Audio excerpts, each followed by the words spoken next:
Hello dear student, this is Anshuman sir and today we are going to discuss our lecture number 1.12 of class 10 physics, and here we are going to discuss NCERT exercise part 2.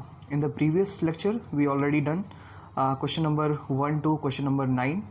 Here we do from question number 10 to question number 18. So let me start. So this is the first question which is right here. How many 146 ohm resistance in parallel combination, so mention here, ये mention किया गया है कि parallel combination में चाहिए, are required to carry a 5 ampere current on 222 volt line. So dear student, आप जानते हैं कि जब भी आप रेजिस्टेंसेस, इंडिविजुअल रेजिस्टेंसेस को, मान लीजिए यहाँ पे इंडिविजुअल रेजिस्टेंस की वैल्यू आपको दी हुई है 176 ओम. अब आपके पास बहुत सारे रेजिस्टेंसेस हो सकते हैं, आपको वो नंबर ऑफ रेजिस्टेंस कैलकुलेट करना है, जिसके लिए करंट की वैल्यू कितनी होनी चाहिए, 5 एम्पियर होनी चाहिए, और वोल्टेज की वैल्यू कितनी होनी चाहिए, 220 वोल्ट होनी चाहिए. सो डियर स्टूडेंट, मैंने ऑलरेडी आपको लेक्चर्स में बता रखा है कि जब भी आप रेजिस्टेंसेस को पैरेलल में ऐड करते हैं, और अगर आप n रेजिस्टेंसेस, इंडिविजुअल रेजिस्टेंस का मतलब इसमें r की वैल्यू सेम हो, अगर आप n इंडिविजुअल रेजिस्टेंसेस को पैरेलल में जोड़ते हैं तो उसका r इक्विवेलेंट होगा in parallel combination, this will be r by n, right. So अगर इस सिचुएशन में हम देखें तो अगर मान लेते हैं n टाइम, अगर n टाइम रेजिस्टेंसेस को पैरेलल में जोड़ा गया है जिसमें करंट 5 एम्पियर और 220 वोल्ट लाइन की सप्लाई प्रोवाइड की जा रही है, तो जो r इक्विवेलेंट हो जाएगा वो हो जाएगा 176 अपॉन n. हमें इस n की वैल्यू फाइंड करनी है, we have to find the value of n. तो हमने r की वैल्यू फाइंड कर ली. अब इस r इक्विवेलेंट के लिए करंट की वैल्यू कितनी दी हुई है, 5 एम्पियर दी हुई है, और v की वैल्यू कितनी दी हुई है, 220 वोल्ट दी हुई है. तो हम यहाँ से क्या कर सकते हैं, बाई यूजिंग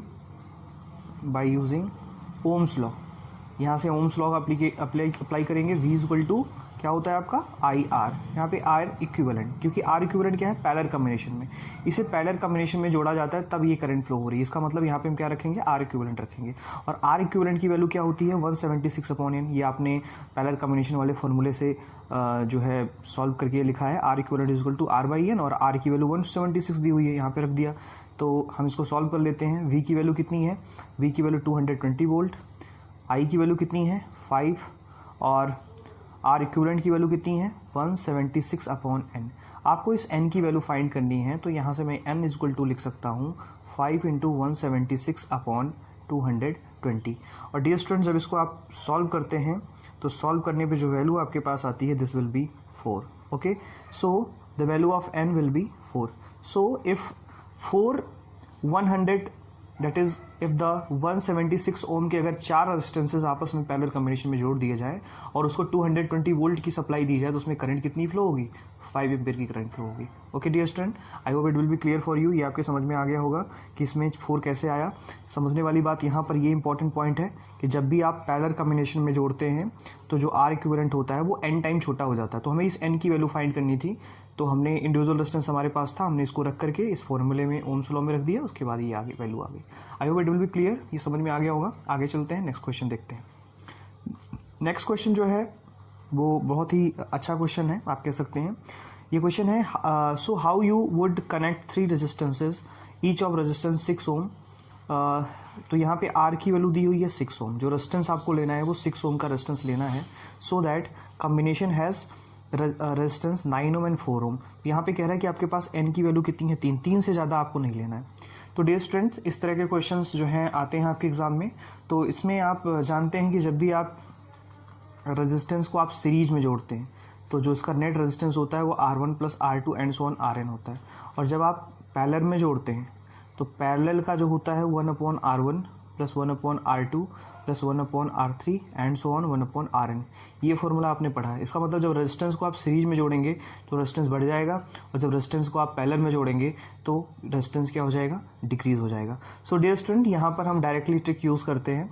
आप देखिए, आपको 9 ओम का रेजिस्टेंस आपको क्रिएट करना है. फर्स्ट वाले के लिए देखिए, तो अगर हम एक 6 ओम के रेजिस्टेंस को, क्योंकि आपको 3 ही रेजिस्टेंस लेना है, एक 6 ओम के रेजिस्टेंस को यहाँ पर 2 6 ओम के रेजिस्टेंस को, और ये 2 जो आपके पास रेजिस्टेंसेस हैं इनको पैरेलल में लेकर के एक रेजिस्टेंस को हम सीरीज में ले लें, तो हमें 9 ओम का रेजिस्टेंस ऑटोमेटिकली मिल जाएगा. देखते हैं कैसे आता है.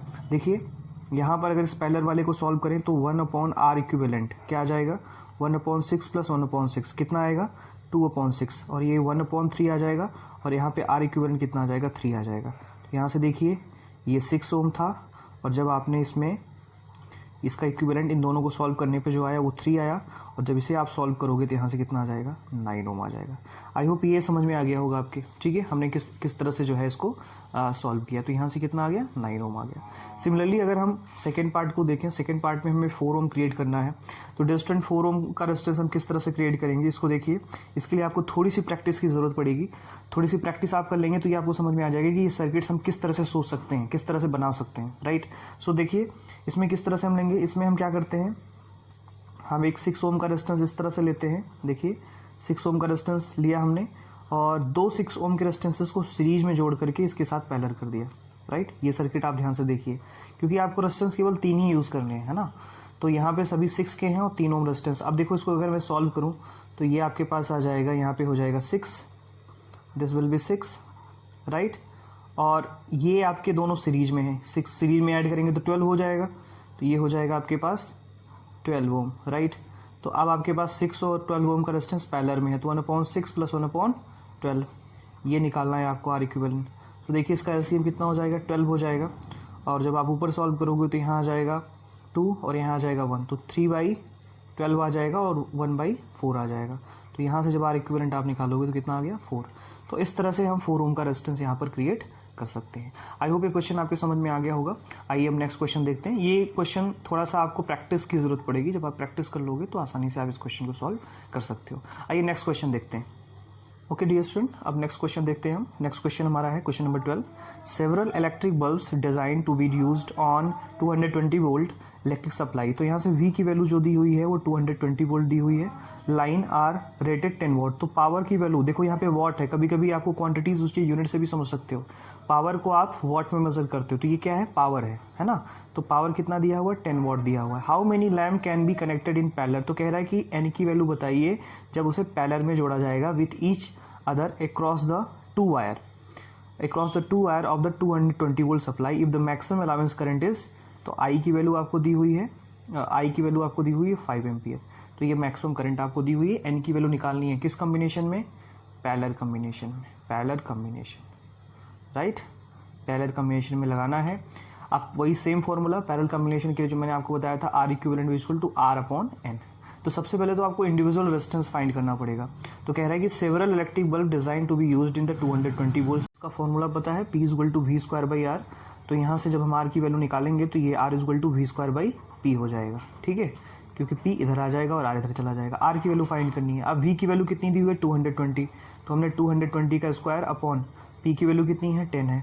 और इसको जब हम सॉल्व करते हैं, सॉल्व इसको जब हम करेंगे तो हमारे पास जो वैल्यू आ जाएगी वो आ जाएगी 4840 ओम।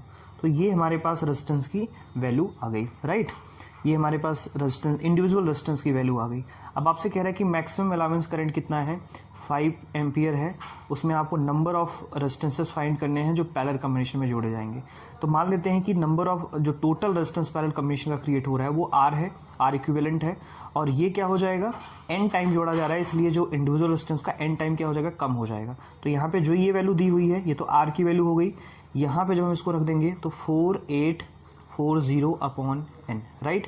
तो ये R इक्विवेलेंट की वैल्यू आ गई। अब आपके पास I की वैल्यू है, R की वैल्यू है और V की वैल्यू है। कह रहा है कि उसी वोल्टेज के क्रॉस इसको जोड़ा जा रहा है, 220 वोल्ट के क्रॉस जोड़ा जा रहा है। तो यहाँ पे आपने ओम्स लॉ अप्लाई किया, Ohm's law, V = I R equivalent, है ना, क्योंकि हम पूरे कॉम्बिनेशन के लिए निकाल रहे हैं। तो ये 220 = I की वैल्यू 5 है और R इक्विवेलेंट की वैल्यू कितनी है 4840 है N। तो इस तरह के क्वेश्चन बहुत पूछे जाते हैं। तो यहाँ से N की वैल्यू हो जाएगी 5 × 4840/220, राइट। अब इसे आप जब सॉल्व करते हैं तो इसको सॉल्व करने पे जो वैल्यू आती है वो आती है 1110, दैट इज़ 110। तो अगर 110 रेजिस्टेंसेस को हम 4840 ओम के रेजिस्टेंसेस को 110 बार ऐड करें तो उसमें जो फ्लो होने वाली मैक्सिमम करंट होगी वो 5 एम्पियर होगी जब उसे 202 वोल्ट की लाइन सप्लाई से जोड़ा जाएगा।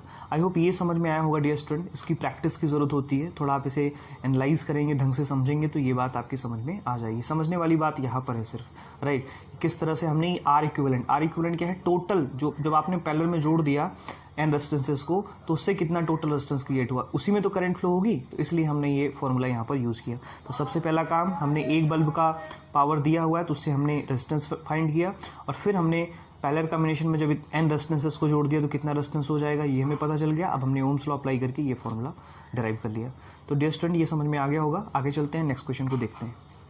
नेक्स्ट क्वेश्चन हमारा क्वेश्चन नंबर 13। ये क्वेश्चन कहता है कि hot plate and electric oven connected to electric oven connected to 212, तो V की वैल्यू आपको दी हुई है 220 वोल्ट, हैज़ 2 रेजिस्टेंसेस कॉइल, तो 2 रेजिस्टेंसेज हैं। अगर इसको हम RA मान लें और इसको हम RB मान लें, दोनों का रेजिस्टेंस जो है 24 ओम है, राइट, दोनों का रेजिस्टेंस क्या है 24 ओम है, which may be used separately in series और इन पैरेलल। तो कह रहा है कि इसको हमने क्या किया, सेपरेटली ऐड किया और पैरेलल में, मतलब इसको हमने एक बार सीरीज में लगाया और इसी को हमने एक बार क्या किया, पैरेलल पे लगा दिया, ठीक है। इस तरह से ये 220 वोल्ट है, इसको भी जोड़ दीजिए आप 220 वोल्ट, राइट।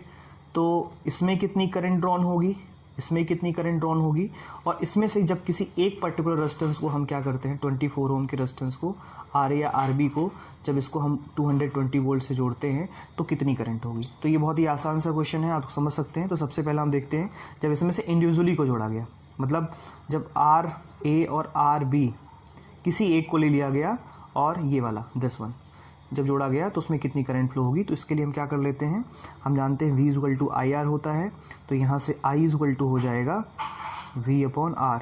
तो V की वैल्यू कितनी है बेटा 220 है, R की वैल्यू 24 है, और जब इसे आप रख करके सॉल्व करते हैं, when you put the value and solve that you get the 9.166 ampere. So this is the current if we connect individual resistance to the 220 volt supply. अब सेकंड वाला देखिए, जब इसको हम सीरीज में जोड़ेंगे तो बेटा ये 24 है और ये 24 है, तो जब सीरीज में होगा तो ये ऐड हो जाएगा तो 48 हो जाएगा, मतलब जो R की वैल्यू होगी वो कितनी हो जाएगा, R इक्विवेलेंट कितना हो जाएगा 48 हो जाएगा।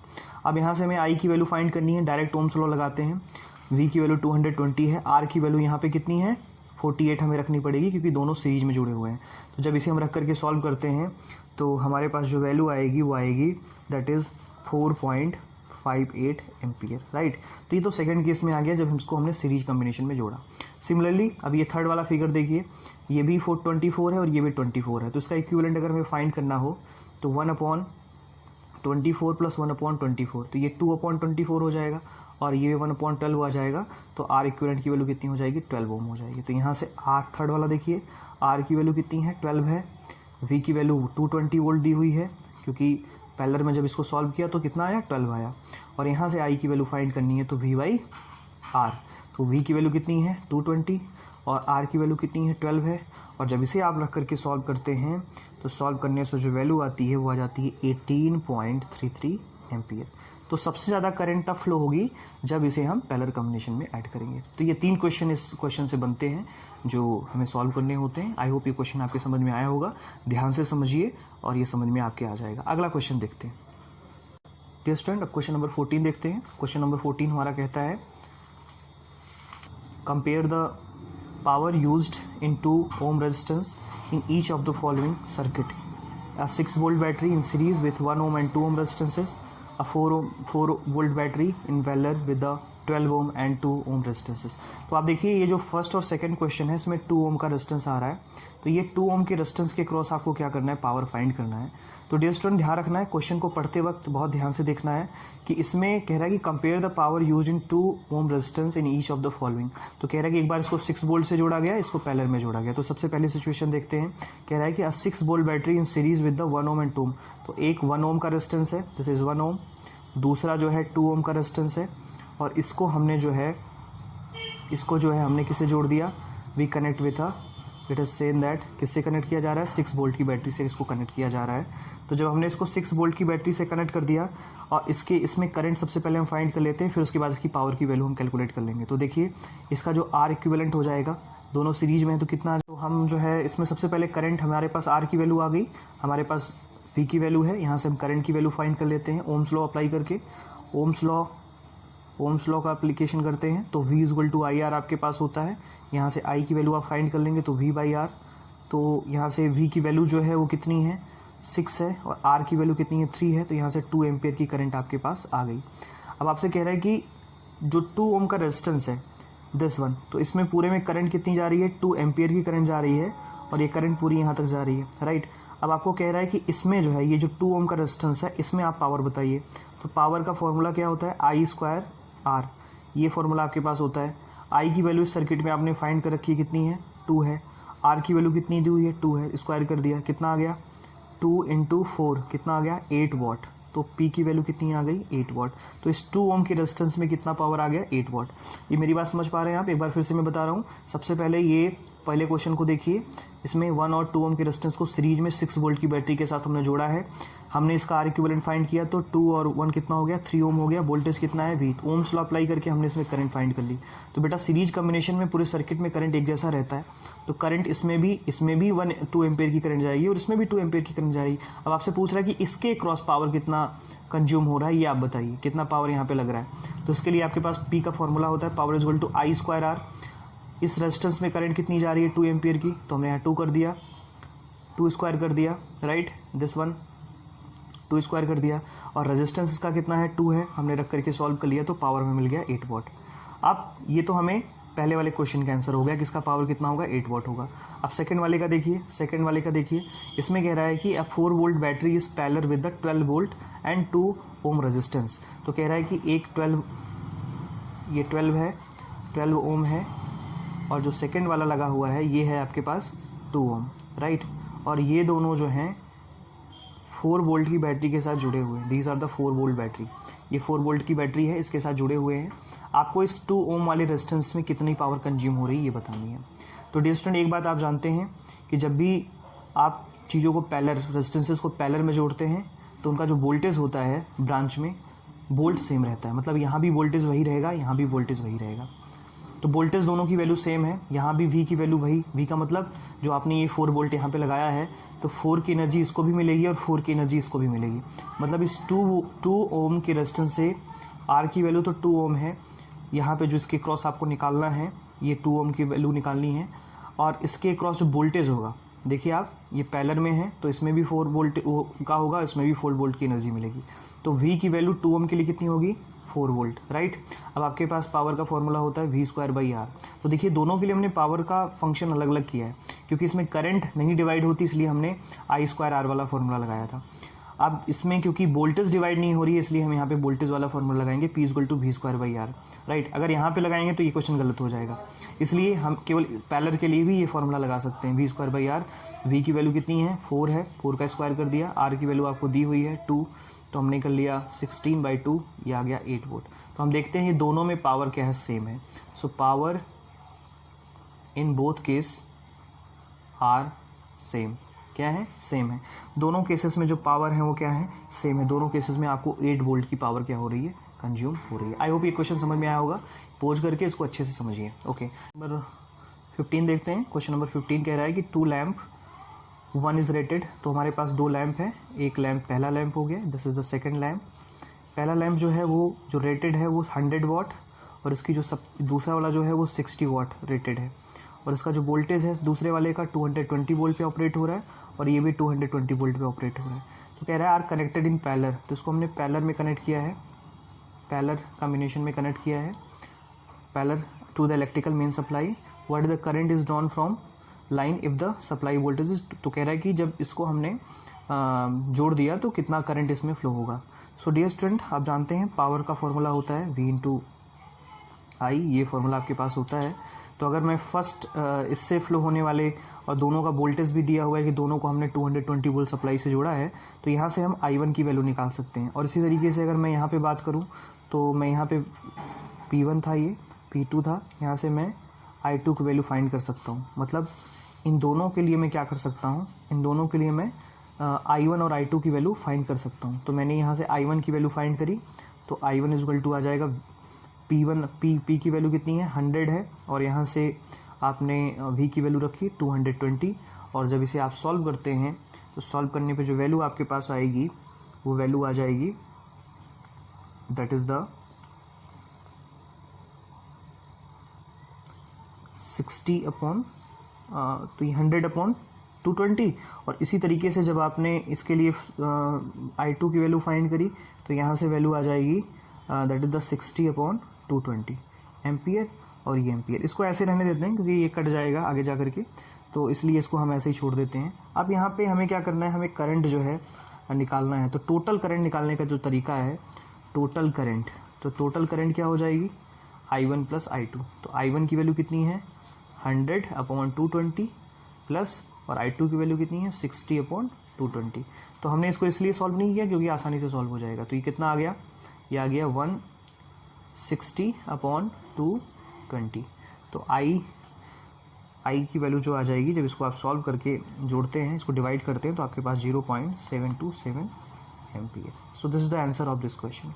अब इस क्वेश्चन को सॉल्व करने के और भी बहुत सारे तरीके हो सकते हैं। पहला तो ये हुआ कि आप यहाँ पे पावर, आपके पास फॉर्मूला होता है P = V²/R। तो यहाँ से आप पहले वाले के लिए रेजिस्टेंस फाइंड करिए, दूसरे वाले के लिए रेजिस्टेंस फाइंड करिए। तो यहाँ से R1 की वैल्यू आ जाएगी और यहाँ से R2 की वैल्यू आ जाएगी। अब ये R1 और ये R2, ये आप ट्राई करिएगा, है ना, मैं आपको बताए दे रहा हूँ, आप इसको करिएगा। ये R1 हो गया और ये R2 हो गया। इन दोनों को हमने क्या किया, 220 वोल्ट की सप्लाई से जोड़ दिया, राइट। अब आपको इसमें करंट बताना है, राइट। तो सबसे पहले तो जो ये इसमें रेजिस्टेंस आएगा वो आप R इक्विवेलेंट फाइंड करेंगे, राइट। R इक्विवेलेंट फाइंड करने का तरीका क्या है, 1/R1 + R2। तो ये जो वैल्यू आएगी, मतलब R इक्विवेलेंट जो आएगा वो आपके पास आ जाएगा R1 R2/R1 + R2। अब यहाँ से आप ओम्स लॉ अप्लाई कर देंगे, V = IR, तो I = आ जाएगा V/R, और V की वैल्यू कितनी है 220, और यहाँ पे R की वैल्यू जो आपने निकाली है वो R1 + R2/R1 + R2, R1 R2/R1। अब ये R1 और R2 की वैल्यू रख करके आप जब सॉल्व करते हैं तब भी यही वैल्यू आती है। तो डियर स्टूडेंट्स, इसके दो तरीके हैं, दो मेथड हैं। तो ये पहला मेथड हो गया, पहला मेथड बहुत आसान है। ये सेकंड मेथड आपके पास हो गया, इस मेथड से भी आप ट्राई करिए, देख और रीचेक करिए क्या ये आंसर आ रहा है कि नहीं आ रहा है। ओके, आइए नेक्स्ट क्वेश्चन देखते हैं। डियर स्टूडेंट, अब क्वेश्चन नंबर 16 देखते हैं। तो सबसे पहले क्वेश्चन को रीड करते हैं। which used more energy a 250 watt TV set in 1 hour और 1200 watt toaster in 10 मिनट। तो हमें क्या करना है, यहाँ पे एनर्जी फाइंड करनी है। और एनर्जी का फॉर्मूला मैंने आपको बताया था, एनर्जी का फॉर्मूला होता है this will B that is energies, क्योंकि ये पावर की वैल्यू, सबसे पहले हम यहाँ पे एनर्जी का फॉर्मूला लिख लेते हैं, तो होता है P × T, राइट। तो ये पहला फॉर्मूला होता है P × T, क्योंकि पावर और टाइम के फंक्शन में दिया है। तो अगर मैं TB की बात करूँ, फॉर TV, तो टीवी के लिए जो पावर की वैल्यू दी हुई है वो 250 वॉट दी हुई है, राइट, ये वाली वैल्यू। और टाइम की वैल्यू जो दी हुई है वो कितनी है, 1 आवर है। तो इसे आप क्या करें, सेकंड में कन्वर्ट कर लें। तो 60 × 60 ये क्या हो जाएगा 3600 सेकंड, और इसको पावर तो यही रहेगा। तो एनर्जी जो आ जाएगी, एनर्जी ऑफ टीवी, तो एनर्जी कंज्यूम बाई टीवी कितना हो जाएगा 250। ये P × T होता है, तो P की वैल्यू ये है, T की वैल्यू ये है, 250 × 3600। और जब इसे आप सॉल्व करते हो तो यहाँ से जो वैल्यू आती है वो आ जाती है, इसको सॉल्व करने में जो वैल्यू आएगी वो आ जाएगी 9 × 10⁵ जूल। तो ये तो एनर्जी कंज्यूम बाई किसके लिए हो गई, टीवी के लिए। अब हम टोस्टर के लिए देखते हैं। For toaster, right. टोस्टर के लिए यहाँ पे देखिए कह रहा है कि 1200 वॉट फॉर 10 मिनट। तो यहाँ पे P की वैल्यू जो है वो कह रहा है कि 1200 वॉट है। आपको देख के लग रहा होगा कि इसकी पावर बहुत ज़्यादा कंज्यूम हो रही है, लेकिन टाइम तो बहुत कम है। तो इसलिए देखिए क्या होगा इसका, तो T की वैल्यू दी हुई है 10 मिनट। तो इसे आप सेकंड में कन्वर्ट करते हो, 10 × मिनट को सेकंड में कन्वर्ट कर लेंगे 60 का, तो 600 हो जाएगा, 600 सेकंड। अब आपके पास energy of toaster, energy consume for toaster, energy को E से रिप्रेजेंट कर रहे हैं, कहीं कहीं पे H से भी रिप्रेजेंट करते हैं। अगर लॉस हो रहा है तो उसे H से रिप्रेजेंट करते हैं, और कंज्यूम हो रहा है तो उसे E से रिप्रेजेंट करते हैं। तो टोस्टर ये कितना आ जाएगा 1200 × 600। और जब इसे हम सॉल्व आउट करते हैं तो सॉल्व आउट करने से जो वैल्यू आएगी वो आ जाएगी 7.2 × 10⁵ जूल, राइट। तो ये हो गई एनर्जी ऑफ टोस्टर। तो किस में एनर्जी ज़्यादा कंज्यूम हो रही, तो ये है 7.2 × 10⁵, ये है 9। तो energy consume by TV is much greater than energy consume by toaster, right. I hope this will be clear for you, समझ में आ गया होगा। नेक्स्ट क्वेश्चन देखते हैं। अगला क्वेश्चन जो है बड़ा ही अच्छा क्वेश्चन है। अगला क्वेश्चन है electric heater of resistance 8 ohm drawn 15 ampere from the service mains 2 hour service mains for 2 hours, right, for 2 hours calculate rate of which. तो यहाँ देखिए बहुत इंपॉर्टेंट माइन्यूट सा है, रेट पूछ रहा है, रेट ऑफ हीट डेवलप। तो रेट ऑफ हीट डेवलप क्या होता है, रेट पूछ रहा है, तो रेट ऑफ हीट डेवलप क्या होता है, पावर होती है, मतलब आपको यहाँ पे पावर कैलकुलेट करना है। अब आपको रेजिस्टेंसेस दिया हुआ है, आर की वैल्यू दी हुई है कितनी 8 ओम, आपको करंट की वैल्यू दी हुई है कितनी 15 एम्पियर, आपको पावर निकालनी है और टाइम की वैल्यू दी हुई है 2 आवर, राइट। तो यहाँ पे आपको पावर निकालना है, देख लीजिए कंफ्यूज नहीं होंगे, हीट नहीं निकालना है आपको, यहाँ पे रेट निकालना है, रेट ऑफ हीट निकालना है। तो रेट ऑफ हीट मतलब एनर्जी, तो रेट ऑफ एनर्जी को क्या कहते हैं, पावर कहते हैं। तो पावर का फॉर्मूला आपके पास है ही, यहाँ पे आर और आई के बीच में रिलेशन क्या होता है, I square R, right, I square R. तो यहाँ से आप आई स्क्वायर आर का फॉर्मूला लगा सकते हैं। आई की वैल्यू है 15, स्क्वायर आर की वैल्यू है 8, और जब इसे आप सॉल्व करेंगे तो यहाँ से आ जाएगा 1800 joule per second. So dear student, this is the answer of this question. Confuse नहीं होंगे। अगर इसमें आपको ये रेट ना दे करके यहाँ पे हीट पूछा होता तो इसके साथ आप टाइम का भी, तब यहाँ पे एच इक्वल टू हो जाता आई स्क्वायर आर इंटू टी। तो टी को आप कन्वर्ट कर लेते सेकंड में और उसके बाद मल्टीप्लाई करते। चलिए ये क्वेश्चन भी आपको लिए मैं दिए दे रहा हूँ, होमवर्क हो गया आपका कि आप इसमें हीट एनर्जी निकालिए, राइट, हीट एनर्जी कैलकुलेट करके बताइए कितना आएगा, राइट, ये कमेंट में आप बताइए मुझे। Okay, so this is the question number 17। Now come on the last question of this exercise and which is the value based. और वो क्वेश्चन जो है बहुत ही लॉजिकल है और उसमें से कोई ना कोई आपके बोर्ड के एग्जाम में, कोई ना कोई क्वेश्चन आपके बोर्ड के एग्जाम में आ ही जाता है। तो बस उसका एक्सप्लेनेशन हम देखते हैं उसको। तो इसमें वैल्यू बेस्ड क्वेश्चन में देखते हैं। सबसे पहला क्वेश्चन है why the tungsten is used almost exclusively for the filament of the electric lamp. तो आप देखते होंगे आपके घर में जो बल्ब होता है, जो आपके घरों में बल्ब होता है उसमें एक टंगस्टन का मेटल इस तरह से लगा हुआ होता है जिसमें जब आप एनर्जी, ये ग्लो करता है, एनर्जी देने पे ये ग्लो करता है। तो टंगस्टन जो है, टंगस्टन एक एलॉय है, राइट, एलॉय है। आप एलॉय जानते हैं, मिश्र धातु है ये, इसमें बहुत सारी मटेरियल और भी मिले हुए होते हैं। इसका जो मेल्टिंग पॉइंट होता है वो होता है 3500 डिग्री सेंटीग्रेड, राइट। आप इसको 3500 डिग्री तक की सेंटीग्रेड तक का टेम्परेचर दें तब भी ये मेल्ट नहीं होगा। इसीलिए जितने भी आपके इलेक्ट्रिक लैंप्स वगैरह होते हैं, क्योंकि ये जब इसमें लॉस ऑफ एनर्जी होती है, हीटिंग इफेक्ट होता है, तो ये चमकने लगता है जिसकी वजह से प्रकाश होता है। तो हम इसलिए टंगस्टन का यूज़ करते हैं ताकि वो पिघले ना, क्योंकि जो उसका मेल्टिंग पॉइंट होता है वो 3500 डिग्री सेंटीग्रेड होता है। तो ऑर्डिनरी टेम्परेचर पे ये मेल्ट नहीं होता है। इसी वजह से इलेक्ट्रिक लैम्प में फिलामेंट जो होता है वो टंगस्टन का बना हुआ होता है। अगला है why are the conductors of the heating devices such as bread toaster and electric irons made of the alloy rather than pure metal. तो बेटा जो प्योर मेटल्स होते हैं उनका जो टेम्परेचर होता है वो कम होता है।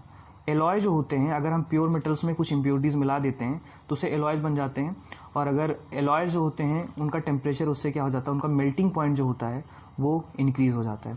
तो एलॉय इसलिए यूज़ किए जाते हैं प्योर मटेरियल के कंपैरिजन में, क्योंकि जो एलॉय होते हैं वो प्योर मटेरियल के कंपैरिजन में उनका जो मेल्टिंग पॉइंट होता है बहुत हाई होता है। इसीलिए जितने भी हीटिंग डिवाइसेस होते हैं वो किससे बनाए जाते हैं, वो आपके एलॉय से बनाए जाते हैं। आई होप ये क्लियर हो गया होगा। अगला है why series arrangement not useful for the domestic circuit. तो ये इसका हमने ऑलरेडी एक लेक्चर में डिस्कस कर रखा है, वही पैरेलल कॉम्बिनेशन इज बेटर। उसमें मैंने ये भी बताया है कि डोमेस्टिक सर्किट में सीरीज कॉम्बिनेशन क्यों यूज़ नहीं होता है। तो यहाँ पे एक बार फिर से मैं बता दे रहा हूँ। तो हीटिंग इफेक्ट में आपने देखा है कि आई इक्वल टू होता है आई स्क्वायर आर टी। तो हीटिंग इफेक्ट जो है वो आर रेजिस्टेंस पे डिपेंड करता है। तो अगर अपने घरों में हम सीरीज कॉम्बिनेशन में लगा देंगे रेजिस्टेंसेस को, तो उसका रेजिस्टेंस इक्विवेलेंट क्या हो जाएगा, R1 + R2, मतलब इंक्रीज कर जाएगा। जबकि पैरेलल कॉम्बिनेशन में रेजिस्टेंस क्या हो जाता है, रिड्यूस हो जाता है। तो रेजिस्टेंस अगर बढ़ेगा तो हीटिंग इफेक्ट ज़्यादा होगा, हीटिंग इफेक्ट ज़्यादा होगा तो लॉस ऑफ एनर्जी ज़्यादा होगी। और एक चीज़ है कि सीरीज कॉम्बिनेशन में हम केवल एक ही स्विच यूज़ होता है। एक स्विच अगर ऑफ करते हैं तो उससे सारे के सारे ऑपरेटर्स आपके बंद हो जाते हैं, जबकि पैरेलल कॉम्बिनेशन में ऐसा नहीं होता है। तो इसमें कई सारे पॉइंट्स हमने डिस्कस किए हैं, आप जाकर के वो लेक्चर देख सकते हैं और इसका आंसर ढूंढ सकते हैं। अगला क्वेश्चन है how does the resistance of wire very with the area and cross section. तो आप जानते हैं रेजिस्टेंस जो होता है वो एरिया के इनवर्सली प्रोपोर्शनल होता है। अगर एरिया बढ़ेगा, एरिया ज़्यादा रहेगा तो रेजिस्टेंस कम रहेगा, और एरिया अगर कम रहेगा तो रेजिस्टेंस ज़्यादा रहेगा, राइट। ये बात आप समझते रहिए, ये हमने वैलिडिटी प्रूव किया है। अगला है why the copper and aluminium wires usually employees in the electric transmission. तो कॉपर और एल्युमिनियम जो होते हैं उनमें फ्री इलेक्ट्रॉन्स होते हैं, जो इलेक्ट्रॉन्स के मूवमेंट को बहुत अच्छे से करा पाते हैं, एनर्जी को बहुत अच्छे से वो क्या कर पाते हैं, ट्रांसफ़र कर पाते हैं। तो कॉपर और एल्युमिनियम जो होते हैं उनकी रेसिस्टिविटी क्या होती है, बहुत कम होती है ना, उनकी रेसिस्टिविटी जो होती है बहुत कम होती है, इसलिए आसानी से इलेक्ट्रिक करंट उनमें बहुत अच्छे से फ्लो कर पाती है। This is the reason why copper and aluminium are used for the electrical transmission. So this is your exercise is completed. आपके पास और भी जो बुक्स हैं उसे आप क्वेश्चंस करते रहिए। कोई अगर आपको डाउट है तो आप मुझे मैसेज कर सकते हैं, I will provide you solution. तो इस तरह से आपका जो इलेक्ट्रिसिटी का चैप्टर है वो कंप्लीट फॉर्म में कंप्लीट होता है, राइट। तो इलेक्ट्रिसिटी का कंप्लीट चैप्टर हमने डिस्कस कर लिया है, और जो छूटे हुए वीडियोस हैं उसको जा करके आप प्लेलिस्ट में चेक कर सकते हैं। तो आज के लिए इतना ही रखते हैं, नेक्स्ट लेक्चर में मिलते हैं जिसमें हम एक नए चैप्टर के साथ नए लेक्चर की शुरुआत करेंगे। तब तक के लिए थैंक यू सो मच। आप लोग नोट्स वगैरह प्रिपेयर करते रहिए, जो आपको दिया गया है होमवर्क करते रहिए। Okay, thank you.